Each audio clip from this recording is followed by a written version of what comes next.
உலகத்தில் எத்தனையோ தலைவர்கள் இருக்காங்க. ஆதி காலத்திலிருந்து நேரு, இந்திரா, ராஜீவ்காந்தி இவங்கெல்லாம் எல்லாமே வந்தாங்க. அதே போல் நம்மளுடைய தமிழ்நாட்டில் சொல்ல போச்சுன்னா தஞ்சை மாவட்டத்தில், அந்த காலத்தில் தஞ்சை மாவட்டம், கலைஞர் முத்துவேல் அவருடைய மகனாக பிறந்த கலைஞர் மு. கருணாநிதி, அவருடைய மகன் மு. க. ஸ்டாலின், இவங்களுடைய வம்சம் 21 தலைக்கட்டுகளுக்கு அவங்க தமிழ்நாட்டை ஆளக்கூடிய பவர் பெற்றிருக்காங்க. 21 தலைக்கட்டு என்னன்னு கேட்பீங்க. 21 வம்சவழி, 100 ஆண்டு, ஒவ்வொரு வருஷம், ஒவ்வொரு தலைக்கட்டுக்கு 100 வருஷம், 120 கணக்கு. கடைசி 96 வரைக்கும் ஆயில் இருக்கு, 120 வரைக்கும் ஆயில் இருக்கு, அதுக்கு மேலேயும் கூட ஆயில் இருக்கு. அவங்க கிரக பலனை வச்சுதான் ஆயில்களை நிர்ணயிக்க முடியும். 21 தலைக்கட்டு எப்படின்னு கேட்பீங்க. 9 கணக்கு போட்டு பாருங்க. இங்க நியூமராலஜி கணக்குப்படி அவர் பிறந்த டேட்டு பாருங்க, 24/5/1924. எப்படி கூட்டினாலும் சுக்கரனுடைய ஆதிக்கம் தான் வரும்.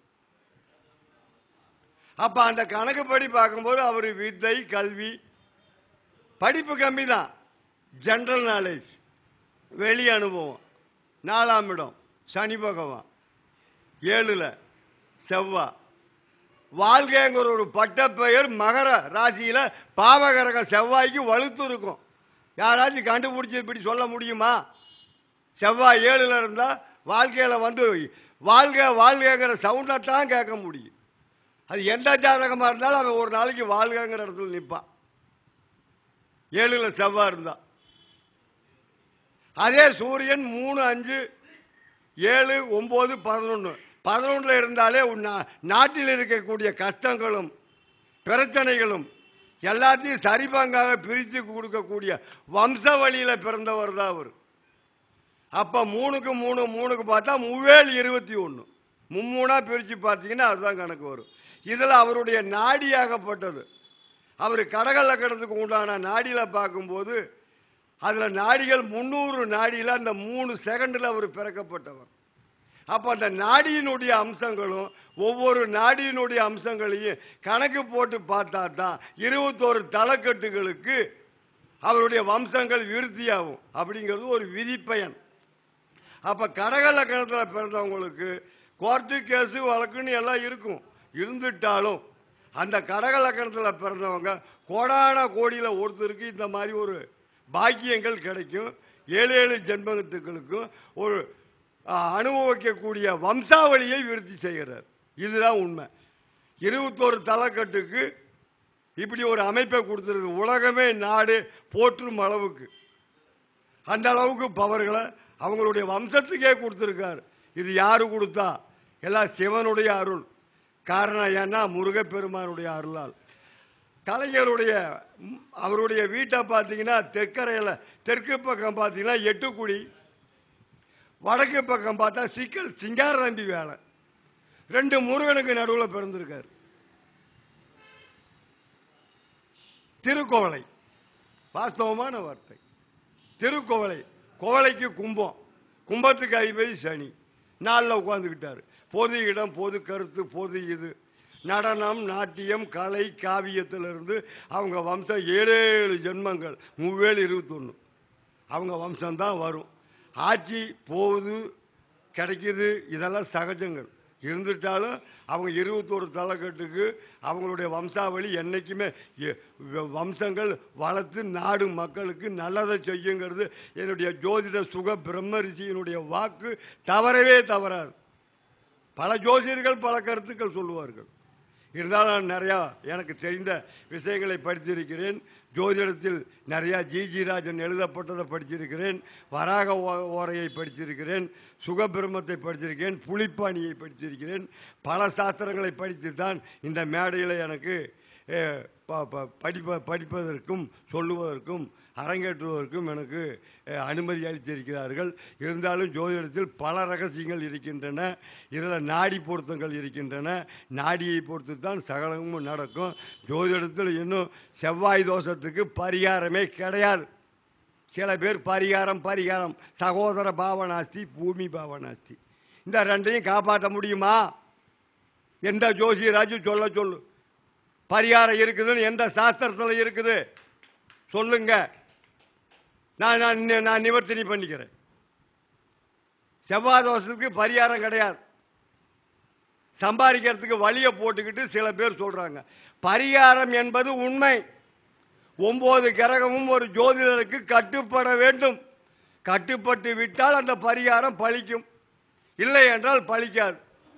ஒரு ஜோசி ஒருத்தர் நம்ம கிட்ட வந்து ஜாதகம் பார்க்கும்போது பரிகாரத்தை பண்ணிக்கேன்னு நம்ம சொல்லுவோம். அவன் பண்ணி பண்ணி சலிச்சு போச்சுங்க. காரணம் என்ன? அவன் செய்த பூர்வ ஜென்ம பாவம். பல பேர்த்துக்கு தர்மங்கள் பண்ணணும். வேத சாஸ்திர புராணம் அழிவல்ல. சாஸ்திரம், சங்கீதம், ஜோதிடம் மூன்றுமே இயல்புகள். நடனம், நாட்டியம், இலக்கியம் இந்த போலதான் எல்லாமே கலந்து மும்மூணாதான் வரும். அந்த மும்மூணா வர்றதுதான் சிவன், விஷ்ணு, பிரம்மா, தத்தாத்திரின்னு சொல்லுவாங்க. முருகப்பெருமானெல்லாம் அருள் வராது ஜோதிடத்தில். அப்ப அதே நேரத்தில் 1162 சிவஸ்தலம் இருக்குதுன்னா ஒவ்வொரு ஜாதகத்திலையும் எந்த இடத்துக்கு போய் எந்த மண்ணை மிதித்தால் இவருக்கு விமோச்சனம் கிடைக்கும் என்பது சாஸ்திரத்திலேயே இருக்குது. ஜோசியர்களே தவறு பண்றாங்க. நான் என்னத்தை போய் பேசட்டும்? ஜாதகத்தை இன்னைக்கு என்கிட்ட போன மாசம் கொண்டு வர 46 வயசு ஆகுது. ஜாதகம் தப்பு, நவம்சம் தப்பு, கிரக கோள் தப்பு, கிரக நிலையே மாறி இருக்கு. எப்படி அவனுக்கு நல்லது நடக்கும்? திருப்பி திருப்பி கம்ப்யூட்டர்ல போட்டு பார்த்தா லக்னம் தப்பா வருது, கிரக கோள் நட்சத்திர பாதசாரம் தப்பா வருது. எப்படி பண்ண முடியும்? சில ஜோசியர் வெறும் ராசி மட்டும்தான் பார்க்கறான், நவம்சத்தையே தொடர்றதில்லை. அடுத்தது திரேகானம். திரேகானம் என்பது என்ன? நன்மை தீமைகளை குறிக்கும். யாராச்சும் திரேகானம் பார்த்து சொல்றாங்களா? சொல்லுங்க. அது எடுக்கிறது இல்லை. ராசி இருந்தா போதும், நவம்சம் இருந்தா போதும். திரேகானம் நன்மை தீமையை குறிக்கும். திரியோணஸ்தானம் அது திரேகானமே போட வேண்டாம் சாமி. ஒரு கிரகாதிபதி எந்த நட்சத்திரத்தில் அந்த 9 பாதத்தில் இருக்கான்னு திரிகோணமா பார்த்துக்க. அதுல வலுவா ஒரு கிரகம் இருந்துச்சுன்னா அவனுக்கு அதால யோகத்தை செய்வான். இது ஜாதகத்தில் இருக்கக்கூடிய பலன்கள். இதை திரேகானமே யாரும் போறது இல்லையா? இப்பதான் கம்ப்யூட்டர்ல அடிச்சா தீர்ந்து போச்சு. கம்ப்யூட்டர் கொடுத்து கூட போனது சொல்லுங்கன்னு கேட்கிறேன். எப்படி சொல்லுவேன்? முழுசாவே ஜாதகமே வள்ளினா எப்படி ஜாதகம் சொல்றது? பல கருத்துக்கள் இருக்குது. நிறைய படிச்சாதான் நம்ம படிக்க தான் தெரிஞ்சுக்க முடியும். ஜோதிடம் கடல். இதை கரை கடைந்தவர்கள் யாரும் இல்லை. ரிஷிகள் நிறைய எழுதியிருக்காங்க. ரிஷிகள் புக்கு கிடைச்சா நிறைய படிங்க, அனுபவத்தை பெறுங்க. நட்சத்திர பாதசாரம் வழிமுறைகள் எல்லாமே எழுதியிருக்காங்க. பாரசாரம் எழுதப்பட்டதுதான் தசா புத்தி அந்தரம் காலச்சக்கரம் கரெக்டா வரும். எப்படி கூட்டி கழிச்சாலும் மற்றது இருக்குது. இருந்தாலும் அவருடைய இதுல ஆயுள் பாவத்தை எடுத்துக்கு 2, 4, 8, 10, 12 ஆயுள் பாவத்துக்கு 10 எடுத்து 10ஐயே அவங்க எடுக்கல. 10ஆம் பாவத்தையே அவங்க தொடல. மற்ற பாவத்தை வச்சு தான் பார்க்க சொல்றாரு. 10ஆம் பாவம் அப்பனுக்கு 2ஆம் பாவம். அந்த வர்க்கத்திலிருந்து வந்ததுனால 10வே தோறதில்லை. இதுல மகரிஷிகள் நிறைய எழுதியிருக்காங்க ஆயுள் பாவத்தை பத்தி. ஆயுள் பாவங்கள்ல பல வகை இருக்குது. 6, 8, 12 அப்படின்னு. அதே நேரத்தில் ஒரு பாவகிரகத்தோட சேர்ந்தா 6ஆம் பாவம் ரோணஸ்தானம். ரோணத்தை மட்டும் பேசக்கூடாது. ரோணம், கடன், வியாதி மூணுமே உருவாக்குவான். அதுல 3 பாகமா பிரியும். அதுல கடனை கொடுப்பானா இல்ல ரோணத்தை கொடுப்பானா? ரோணம்ங்கிறது என்ன? வியாதியை கொடுப்பான், இல்ல ஆயிலேயே முடிச்சிருவான். 6ஆம் பாவத்துக்கு அவ்வளவு பவர் இருக்கு. ரோணம், கடன், வியாதி. சில ஜாதகத்துல யோக ஜாதகங்கள் இருக்கு. கிரகம் உச்சம், நீச்சம், ஆட்சி. உச்சத்தில் இருக்குன்னு கிரகம். உச்சம் பார்க்க கூடாது, பிச்சை தான் எடுப்பான். சித்திரை மாசம் பிறந்தவன் சூரியன், அதே 7ல் துலாவில் சனி, உச்சம் பார்த்தா பிச்சை எடுப்பான். இது கிரக நாடிக்குள்ளேயே மர்மமா வரும். ஜெககேசரி யோகம் சந்திரனுக்கு 4ல் இருந்தா. அதே 4ஆம் வீட்டில் சந்திரன் தனிச்சு இருந்தா கூரை வீட்டில் தான் கூடியிருப்பான், ஓடு ஒழுவும். அதே சூரியன் 4ஆம் இடத்துல இருந்தால் நல்லது நடக்காது. அவன் வர்க்கத்தில் பார்த்தேன்னா பேர குழந்தைய வளர்த்துவான். இதெல்லாம் சுருக்கமான பாயிண்ட். இதை போய் கணக்கு போட்டுக்கிட்டு இருக்குங்கிற அவசியமே இல்லை. லக்னத்துக்கு 4ஆம் இடம். சூரியன் சுக்கிரன் இரட்டை ராசியில் இருந்தா, சூரியன் கேந்திரத்தில் போய் 4ஆம் இடத்துல இருந்தால் 10ஆம் இடம் லக்னமாக விழுவும். சிரத்தில் இருக்கணும். சிரராசியில் சூரியன் இருந்தால் 10ஆம் இடம் லக்னமாக விழுவும். கணிச்சு போட்டு பார்த்துக்கு. அதே மாதிரி சுக்கிரன் இரட்டை ராசியில் இருந்தால் அவங்க வர்க்கத்தில் 3 பேர், யாரோ ஒருத்தர் வாழ்றதுக்குன்னு பிறந்தவங்க 3 பேர்னு கணக்கு. அதே நேரத்தில் சுக்கிரன் போய் இரட்டை ராசியில் இருக்கிறதுனால, இரட்டை ராசியில் இருந்தால் 3 பேர் வாழ்றதுக்குன்னு இருப்பாங்க. 4ஆம் இடத்துல ஒரு சுபகரகம் இருந்தால் கூரை வீட்டில் தான் கூடியிருப்பான். அவன் அந்த தசாபுத்தி முடிஞ்சதுக்கு அப்புறம் தான் வீடு கட்டக்கூடிய பாக்கியங்கள்லாம் வரும். செவ்வாய் தோஷம் பாதிக்காது. லக்னம் 2, 4, 7 பாதிக்கும், 8 பாதிக்கும், 12 பாதிக்காது. ஏன் இது கணக்குனா 7, 8 மறைவு ஸ்தானம். 8ஆம் இடத்துக்கு 12ஆம் இடம் விரைவு ஸ்தானம், 7ஆம் இடத்துக்கு 2ஆம் இடம் குடும்பஸ்தானம். இது 2க்கு தான் அதிக பவரே கொடுப்பான் செவ்வாய்க்கு. ஒரு இடம் போகும், இன்னொரு இடம் வாங்குவான், வாங்கி வீடு கட்டி நல்லா இருப்பான். லக்கணத்தில் செவ்வாய் இருந்தாலும் அதுதான், 2ல் இருந்தாலும் அதுதான், 4ல் இருந்தாலும் அதுதான், 12ல் இருந்தாலும் அதுதான். இப்படி செவ்வாய் தோஷம் எல்லாம் பாதிக்கும்னு கணக்கெடுத்துக்க கூடாது. செவ்வாய் 2 பாயிண்ட் தான். சகோதர பாவனாஸ்தி, பூமி பாவனாஸ்தி. சகோதரர்கள் வலுத்து வரும்பொழுது பூமி இருக்காது, வேற இடம் மாறும். இதுதான் ஜோதிடத்தில் இருக்கக்கூடிய கருத்தை. ராகு கேது பாட்டன் முப்பாட்டன் எப்படி வாழ்ந்தார்கள் இருந்தாலும் இதுதான். ஜாதகத்துக்குள்ள 21,600 நாடி, 1800 நாடி, 30 கோடி தாதுக்கள் அதில் பிரிக்கப்பட்டு இருக்கக்கூடிய அம்சங்கள். அம்சத்தில் 64 வகையான இது. அம்சங்களில் பார்க்கும்போது 3 வினாடியாக 30 பாயிண்ட்டுக்கு 360 நாடிகளை பிரம்மரிஷிகள் எழுதி வச்சிருக்காங்க. இதையெல்லாம் யாரும் படிக்கிறதில்ல. ஜிஜி ராஜன் நிறையா எழுதியிருக்கிறார். அதை யாரும் இல்லை. இன்னைக்கு இருக்கிற கால சூழ்நிலைக்கு தகுந்த மாதிரி காலங்கள் போகுது, அவ்வளவுதான். பொதுவாக சொல்ல போச்சுன்னா உலகத்தில் ஜோதிடர்கள் நிறைய தெரிஞ்சுக்க வேண்டிய விஷயங்கள் நிறையா இருக்குது.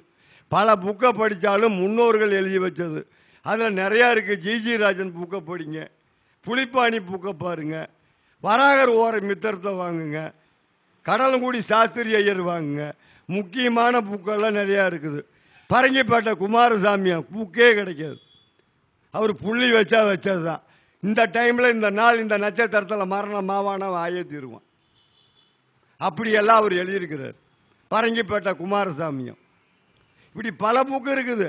இன்னைக்கு தொழில் எந்த அளவுக்கு டெவலப்மெண்ட் ஆகுதோ, கம்ப்யூட்டர் எந்த அளவுக்கு டெவலப் ஆகுதோ, அதே போல தான் ஜோதிடங்களும் மதிமகிழ்ந்து போய்கிட்டு இருக்குது. தப்பே கிடையாது. ஏன்னா மக்கள் தொகை ஆக ஆக ஆக எல்லாமே ஒரு டீ கடைக்கு 50 டீ கிடையாது. ஒரு ஊரில் பார்த்தீங்கன்னா 2 ஜோசிக்காரர் இருக்கிறேன், அவனுக்குள்ளே போட்டி. மோனூருக்குள்ளே பார்த்தீங்கன்னா 60 ஜோசிக்காரர் இருக்கிறேன். எங்கே போய் ஜோதிடம் வரும்?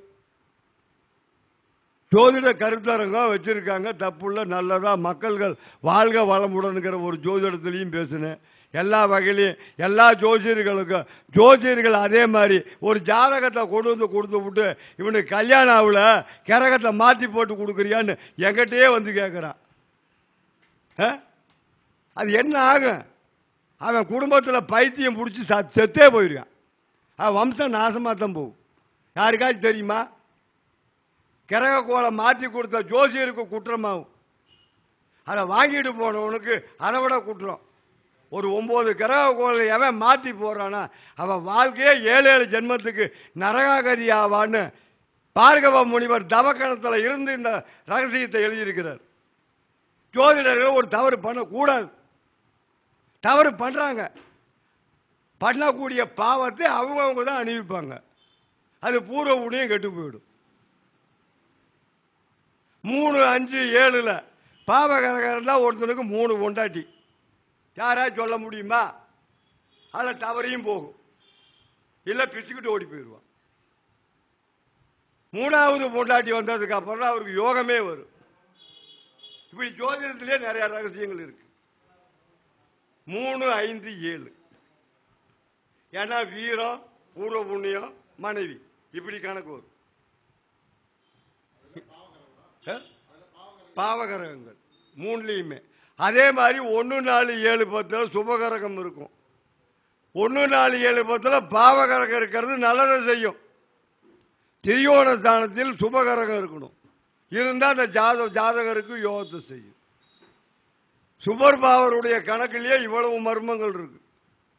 அதே கேந்திரத்தில் 1, 4, 7, 10 சுபகரகம் இருந்தால் என்ன ஆகும்? ஆயுள்கள் குறையும். அதே பாவகரகம் இருந்தால் வலுக்கும். திரியோண ஸ்தானத்தில் சுபகரகம் இருக்கணும். இது ஜோதிடத்தில் இருக்கக்கூடிய 1, 5, 9, 1, 4, 7, 10. 1, 4, 7, 10 இதே ராகு கேது லக்கணத்தில் இருந்தால் 1, 4, 7 தான் வரும். ஆயில் குறைஞ்சிருச்சுன்னு சொல்லு குறையாது. 60க்கு மேலதான் உனக்கு ஆயில் போகும். இப்படி ஒரு விதி பயன் இருக்குது. லக்கண நிதியா ஒரு ஆயில் எழுதியிருக்காங்க. ஒவ்வொரு லக்கணத்துக்கு இது ராசி மண்டலத்தினுடைய கணக்கு. அவனுக்கு உண்மையான ஆயில் தெரியுமா? இதுதான் ரிஷிகள் எழுதியிருக்காங்க. சூரியனுக்கு 3, 6 குறி இருந்தால் 96 வயது வரைக்கும் ஆயுள். சூரியனுக்கு 3லயோ 6லயோ கிரகம் இருக்கணும். இருந்தா 96 வரைக்கும் ஆயுள். 1, 4, 7, 10 பாவகரகம் கலந்து இருக்கலாம். குறைபாடுகள் வரும். ஆனா நாட்டை ஆளக்கூடிய அளவுக்கு ஒரு பவரை கொடுத்துருவான். இது இயற்கையா நடக்கக்கூடிய இது. நானும் நிறையா பெரிய பெரிய தலைவர் ஜாதகத்தை எல்லாம் நான் அலாசி பார்த்துருக்கேன். நிறையா கருத்துக்களும் எனக்கு தெரியும். இருந்துட்டாலும் எல்லா வகையிலையும் எல்லாத்தையும் நான் சொல்ல முடியாது. இருந்தாலும் பரவாயில்ல, அடுத்த மீட்டிங்கில் எனக்கு அடுத்த தெரிந்த கருத்துக்களை உங்களுக்கு உபதேசனம் பண்ணுகிறேன். ஜோதிடர்கள் எக்காரணத்தை கொண்டு தவறுகள் செய்ய வேண்டாம் என்பதுதான் என்னுடைய கருத்துக்கள். சுக பிரம்ம ரிஷி மோகனூர். என் பொண்ணுடைய போன் நம்பர் 99 436 17 477. 7 கேதுனுடைய அம்சம். மக நட்சத்திரம் 4ஆம் பாதம் சிம்ம ராசி. எல்லா வகையிலையும் நீங்க தெரியாத ரகசியம் ராத்திரி 12 மணிக்கு கேட்டா கூட அதுக்கு பலன் சொல்லுவேன். அதே நேரத்தில் எந்த ஒரு ஜோதிட ஜாதகம் பார்த்தாலும் அவங்களுக்கு 1162 சிவஸ்தலத்தை ராஜராஜ மன்னனுடைய காலத்தில் கட்டப்பட்டிருக்கிறது. அந்தந்த கோயிலுக்கு அனுப்பிச்சாதான் பரிகாரம் நிவர்த்தினியாகும். தோஷம் பெறாதவர்கள் உலகத்திலேயே கிடையாது. சிவனே ஒரு தோஷத்தை பெற்று தான் பிச்சை எடுத்தார். இது உலகத்தில் நடக்கக்கூடிய இதுதான். மனித கடவுளுக்கே அப்படி என்றால் அன்றாடம் நம்ம மனிதர்களுக்கு எப்படி? இதை நம்ம கணக்கு போட்டு பார்த்துக்கணும். என்னதான் இருந்தாலும் பூர்வ புண்ணியம் தான் ஒரு ஜாதகனுக்கு வேலை செய்யும். அந்த ஜாதகம் அப்படி வாழ்ந்தார், இவர் இப்படி வாழ்ந்தார், இதெல்லாம் அப்பாற்பட்ட கதை. அதுக்கு இதுக்கு சம்பந்தமே கிடையாது. இருந்தாலும் எனக்கு வாய்ப்பு கொடுத்தவர்களுக்கு நன்றி. என் உரையை தற்போது நான் முடித்துக் கொள்கிறேன். அடுத்த ஜோதிட சன்மார்க்க மார்க்கத்தில் கலந்து கொள்கிறேன். வணக்கம்.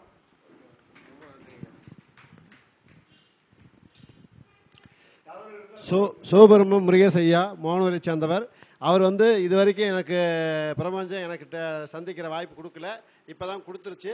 அதாவது அது வடிவேலு ஐயா மூலம் தான் அவர் ஐயாவை எனக்கு தெரியும். பட் உள்ளூர்லேயே பயணிச்சிருக்கிறோம். பட் கிட்டத்தட்ட ஒரு 20 கருத்தரங்க பக்கமாக நடத்தியிருக்கிறோம். அது என்னைக்கு தெரியப்படுத்தணுமோ அன்றைக்கி தான் தெரியப்படுத்தும். எல்லாருமே ஒரே நாளில் தெரிஞ்சுக்க முடியாது. சரியா? இன்றைக்கி தான் தெரிஞ்சதுக்கான வாய்ப்பு கிடைச்சிது. ஐயா இன்னைக்கு நம்ம கருத்தரங்கத்தில் வச்சதில் முதல் முறையாக பேசியிருக்காரு. அது அந்த வகையில் பாராட்டு விதமாக ஐயாவுக்கு பொன்னாடை போத்த ஐயா 2 பேர் வாங்க, எந்திரிச்சு வாங்க. ஜெயவேலையா, கோபாலையா வாங்க. வடிவேலையா வாங்க.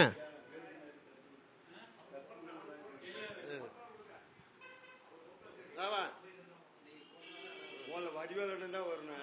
அவரை என்னை பக்கத்து இணைப்புலிக்காரர்னு நான் பேசியிருக்கேன்.